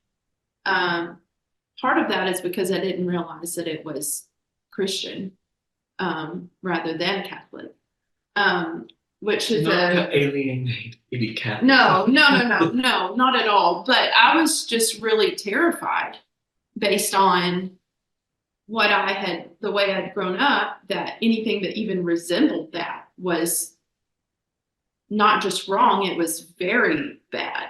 Here we are with words like demonic and heretical. Yes. Just really strong. Yeah. So, but I knew that I was going to be there to support my husband. You can go and enjoy music and ignore the rest of it. That's what I thought. That's what I thought when I was singing in the choir. In 2016, right? Yeah. But so that's where we were. And, we participated. I took the kids to the Sunday school. I went to the Sunday school, and again, there were already questions. So it kind of would, help clarify some things about how other people learned and felt about, things that I thought were wrong, or, whatever. And, it distracted me. But so being in the Sunday school and then sitting through the services and the liturgy there, I realized that,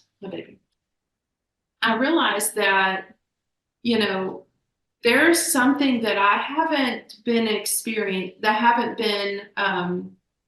exposed to the way these people are exposed to.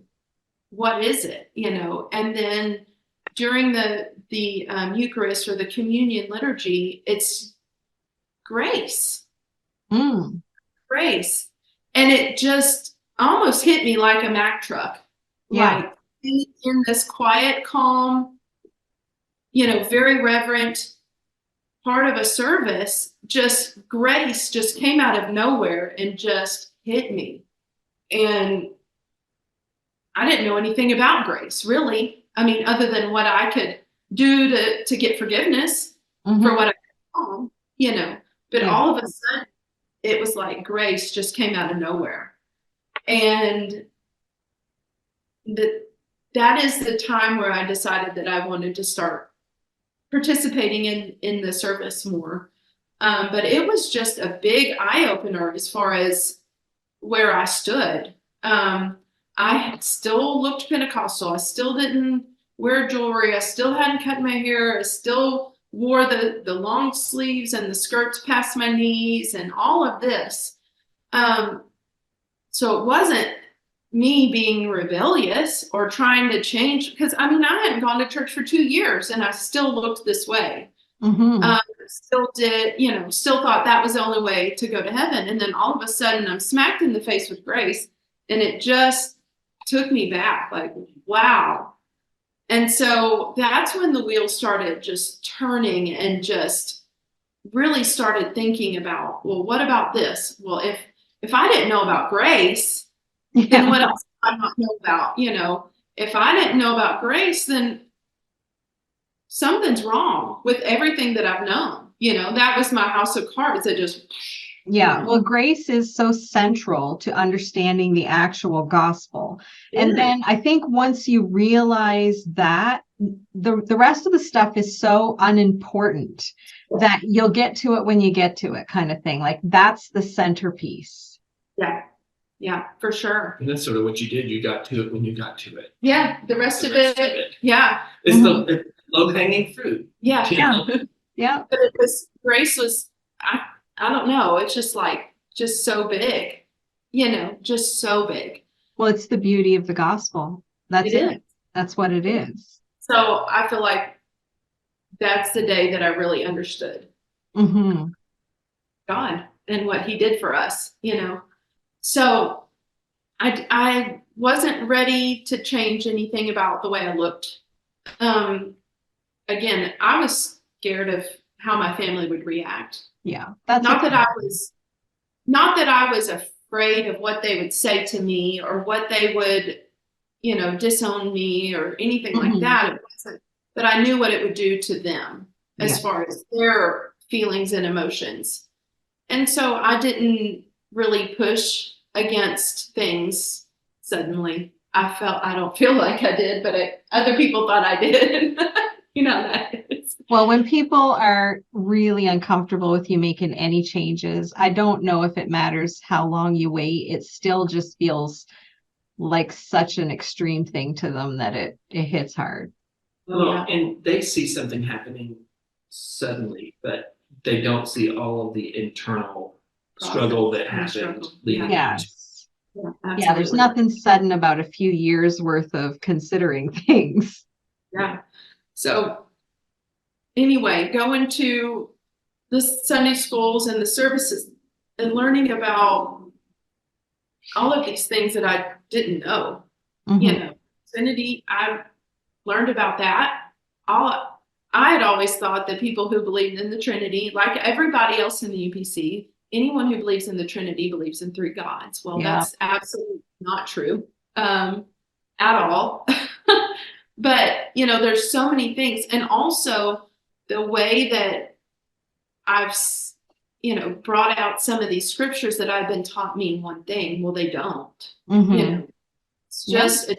It's just a very closed-minded and pointed reasoning that people say scriptures mean one thing when they don't. And that's control. That's just all there is to it. Yeah. But, I'm just have learned so much. There was at one point, we have friends who were part of a cult that, the first time I figured out who these people were, I said, well, they're part of a cult. But their cult was literally the extreme opposite of the UPC. Just, you could, like, I think you said this before, you could see them on the street. You wouldn't know what they looked like. You wouldn't know who they were based on what they looked like, is what I'm trying to say. They were in the process of coming out of their cult. And I think you had a lot of conversations with them without me. Okay, so what was it that she said the other night that about something you did not talk about in front of me? Okay. So we're still friends with these folks, and we just had dinner at their house this past weekend. And she was reminiscing about they had been here at our house for, in a thing we had with them. And she was like excited to come over because she's like, well, I can't wait to talk about, and she had mentioned this to me in private because I was their kid's piano teacher. So I talked to her like, it's not like we were having private conversations in a way. We had regular encounters in that way. And she said, well, I'm so excited that we're getting the kids to come over because I want to talk about this and this and this. And I said, no, we're not going to be able to talk about any of that. Yeah, but that was, that anyhow, going to their house for dinner, we talked about, because that was at a point where I was open to talking about things that we weren't sure about or didn't believe in anymore. And what was coming up was a couple of things. The gospel was coming up. Yeah. Yes. And Jesus was coming up. But then also there were the common threads. We could see the common thread of this cult tactic being used in this way across these two very divergent groups. Yeah. Mhm. Talk about it at that point, because grace. Right. Wasn't grace. Anyhow, so we left their house that night because we had talked about But a it lot was of late too. Yeah. It was after midnight. we talked a long time. But we had talked about a lot of the rules that all of a sudden we realized we didn't have to follow anymore. And so when we left their house on the way home, I said, I need to go shopping because I need to buy some pants. I was done. It was like that conversation and just seeing what rules they had to follow versus the rules I had to follow, and what was tied to those rules that all of a sudden no longer had to be tied to those rules. I was done. I didn't want any part of it anymore. When you go somewhere in a skirt, somebody's going to ask you. I had people all the time at work asking me, are you Pentecostal? Are you Pentecostal? Well, for 2 years, I had said, yeah, only because I didn't want them inviting me to their church. I'm not coming to your church. But, I was tired of having those conversations when I felt really uncomfortable. So all of a sudden I said, I'm done. So that was kind of like that was actually the last thing, was changing the outside. Growing up, I was always taught, well, the first thing somebody does when they backslide is cut their hair, Yeah, it was the last thing for you. It was. It really was the absolute last thing. It just shows you what the people who are making the rules and the people who are setting those boundaries don't understand, or they do understand and they're trying to control, or thought control, behavior control with what they're telling you. Yeah. You're one of the first people that I think I've ever had who the cult tactics were what kind of were a little red flag for you. Yeah. A lot of people can't see that until they're completely out. And then they look back and they're like, yeah, that was inappropriate. But it's interesting that was kind of some of the first things for you. Yeah. Yeah. And I think that's to his credit, because he did not approach it as the UPC is a cult, the UPC is a cult, because I would have shut it off 100%. Yeah. But being able to see and place those tactics from other people, and then it just started, working its way for me to say, wait a minute, that sounds really familiar.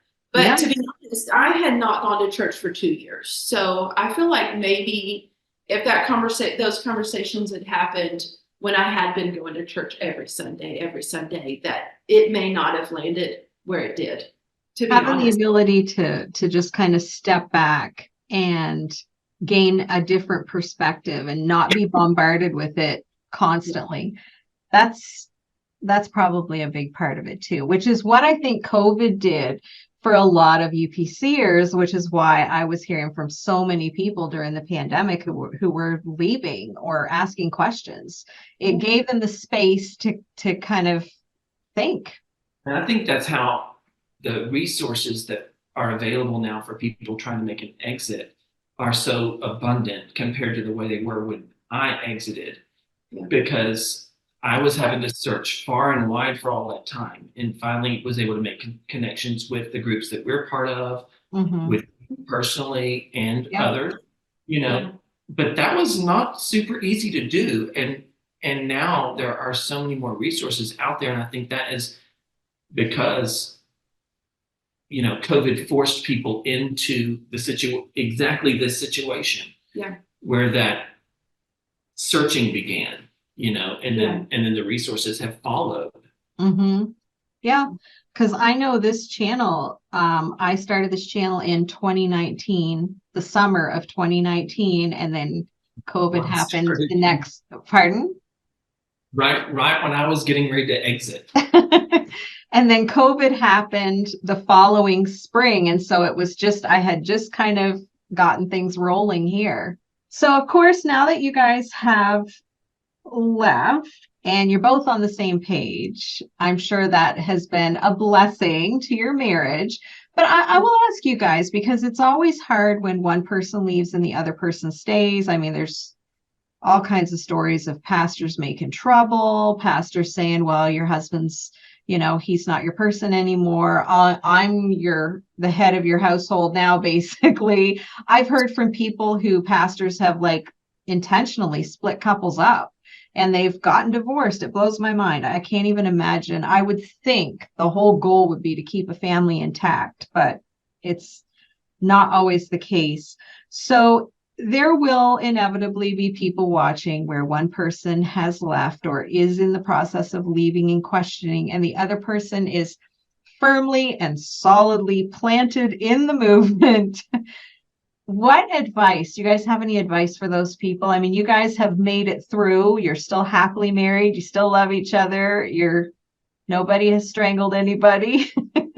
So, I think that's the unique part of, and that's why we're so eager to share our story and our testimony, because I think that's the unique thing about our situation is that we didn't work through this in the way that we wish that we could have. And we didn't do it together. Yeah. It's just not the way it happened. And the first thing I thought of was, we just didn't talk enough. We didn't listen enough, but a lot of that's because that wasn't modeled for us, within the churches. The system is set up so that, especially if it comes to something like that, the church really sort of controls that, or the pastor or whatever, because we're trained not to be led astray by anyone. Yeah. And that includes each other, Yeah.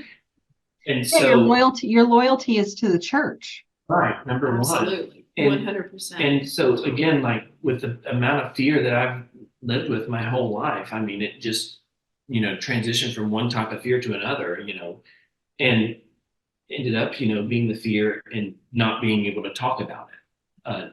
What's going to happen. And we've already talked about that. So, I mean, I feel like folks really have to find a way to be able to calmly discuss it, which is really difficult. And they may need help from an outside person. And we didn't get that because I even feel like we were too divided to even be able to maybe choose a person even, that we could trust. So, so that's one thing I would say. And then the other thing I would say is for the person that's in my position, there are folks of us out here that, I mean, even some folks that may be currently in this position, but there are those of us that are on the other side of it, and we're happy to talk. Happy to connect with you online and message with you. There are support resources out there besides this channel, and any of the three of us can help connect you with those. And we do that. As I said a few minutes ago, those resources have just exploded as far as the availability than they were when I started this process, which was really hard. You feel really isolated, but you don't have to be isolated. Cults isolate people. Yes, they do. And I think that's one of the important things is at some point you're going to have to rebuild your community. Yes. And we've just, I mean, honestly, by the grace of God, we've been able to build our own community even together, and nobody's really been dragged into anything. So I think that's one of the things that's a couple of the things I would say. Yeah, probably talking to a therapist, because they will probably be able to give you some tools and some perspective and help you with being patient, especially if you're the one that left. Yes. And that's a thing that at this point I can look at it and think to myself, or even say out loud, that's a thing I should have done that I didn't do. Yeah. It's hard though, because a lot of times some of those churches within the UPC and groups similar, and I won't say all, because I know of pastors in the UPC who are very pro therapy, but there are some that make you feel like, you don't go to therapy, you've got the Holy Ghost, what do you need therapy for? Right. And so it can be an even bigger hurdle for someone coming from one of those churches But yeah, I think seeing a therapist and getting some help to sort through it is probably good. So I guess I'll ask you the last question, give you guys a chance to answer the big one that I ask everyone who leaves.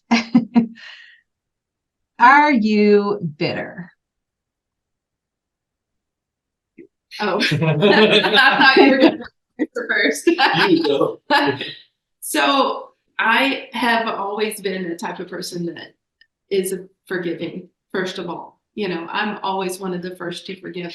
So as a whole, no, I'm not bitter. I, had a lot of good times in the UPC, lots of good family who love me, who have done everything that they know how to do to make sure that I turn out okay, Mm-hmm. And so, no, I'm not bitter about any of that. There are things I missed out on, that I would love to change, but you know what? I wouldn't be who I am today if I had. So here we are. And no, I'm not bitter. How about you, AJ? You must be bitter. Come on. Let me just show you. I've got a whole page. This is my list of gripes. No. And I nailed him to the church door. No. Okay. I just want to come out and we just need to talk about this word bitter. Bitter, yes. Because I think obviously if any folks have watched to this point, the UPC people are probably like, oh, he's bitter, bitter, bitter. We need to just think about the way we're looking at this word.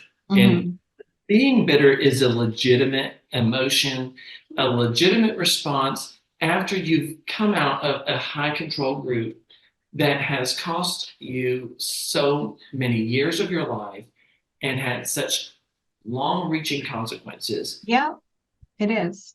So I think it's legitimate. So I think everyone who leaves probably has a period of time where they're justifiably bitter and angry and frustrated about some things. So I'm not going to sit here and say, oh, no, of course I'm not bitter because, I think I am, and I'm not going to make any apologies about it. It's, when you come out of this kind of stuff, and we've reached this point where there's just sort of a passion in place that for trying to rebuild our own life, but also to see what we can do to help other folks too. Yeah, for sure.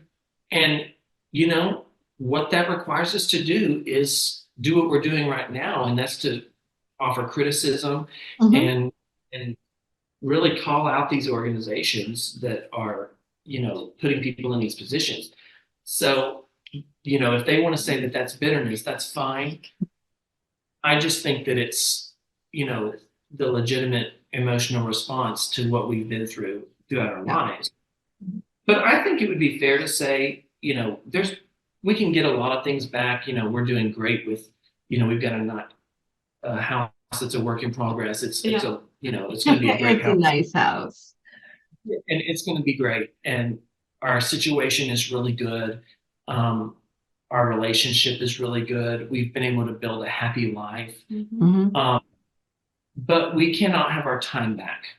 Yeah. And there's nothing we can do to get it back. And that's upsetting.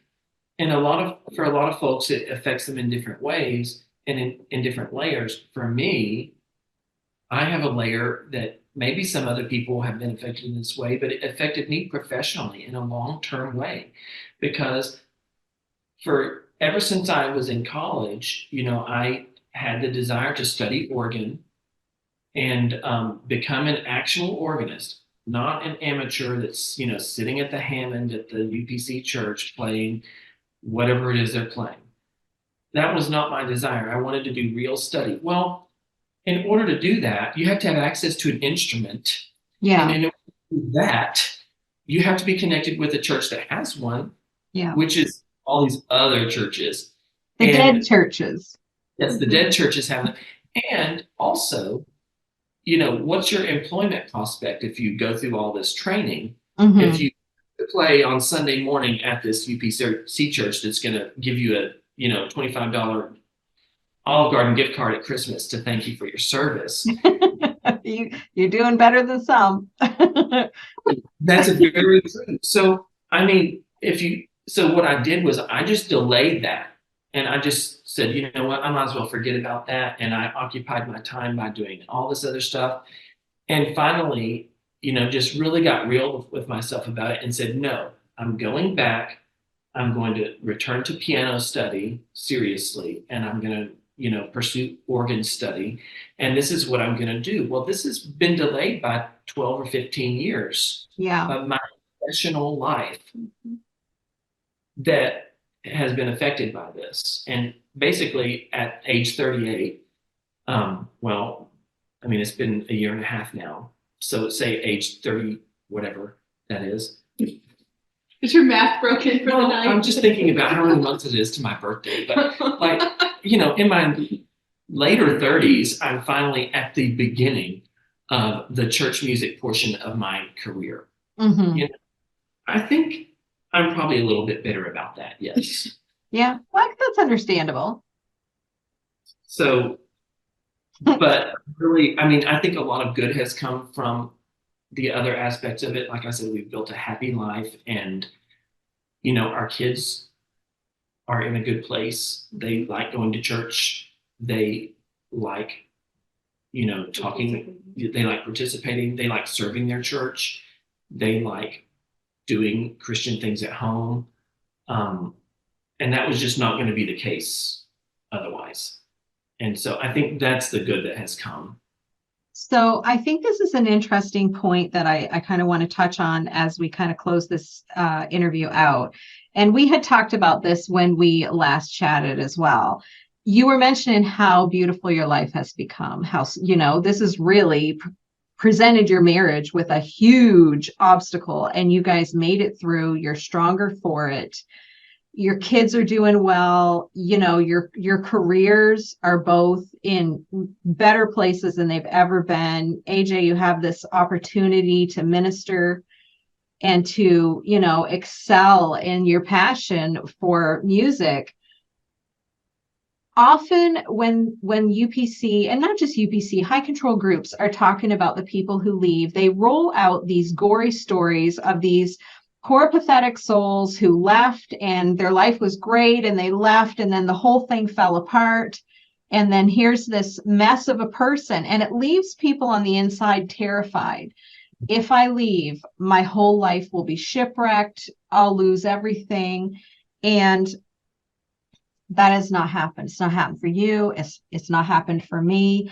We even spoke about the tithing, I think, in the last one. And you were saying, we have this beautiful house and our careers are prospering. I would say the same thing. Since we've stopped tithing, my husband has as good of a job as he ever had. And we have this beautiful home. We have prospered. You have prospered.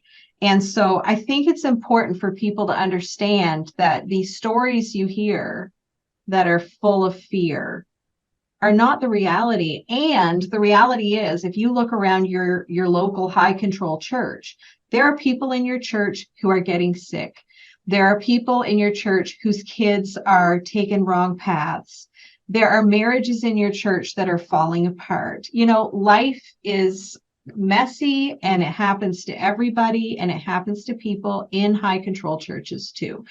And so I think it's important for people to see that the two of you came through this, that God has blessed you and prospered you, and you're doing well. And, exits from these high control groups are not going to destroy your lives. On the contrary, really. Yeah. I spoke to a friend the other day that was part of a high control group, not ours, not the UPC, but theirs was very controlling of their finances. Okay. And they've left. And she told me the other day that she remembers the first time she was able to purchase paper towels. I cried. That is just profound, that their group was so heavy on their finances that she couldn't afford paper towels. Wow. I mean, just, but that was normal. Mm-hmm. That's what these groups do to us is show us a false normal. Yeah, they normalize their extremism and then they make it sound like, well, if you leave, extreme things are going to happen to your life, and that's not really it. It's backwards. They have it twisted. Yeah. Well, guys, I am so happy that I got to hear your story, and I'm glad you guys came on. I feel like I've known you for a while now. The support groups are great. You get to know people, and I remember when it. What's that? Glad to be a part of them now. Yes, I remember when it was just AJ. I remember when we were worried about you, praying for you, and just hoping that everything worked together, and it did. And supporting me. Yeah.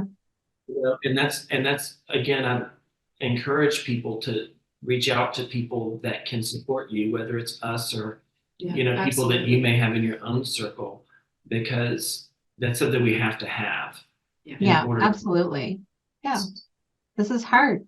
It's not easy, and I think that's why it's so important that these stories get shared. And so I just want to thank you guys for sharing your story. Thanks for letting us share. Yeah, I really do appreciate it. I know this isn't easy. And so I would just say to everyone, if you enjoyed this video, you can hit like and share it. And if you would like YouTube to notify you whenever I post a new one, you can hit the subscribe and the little notification bell, and they will do that.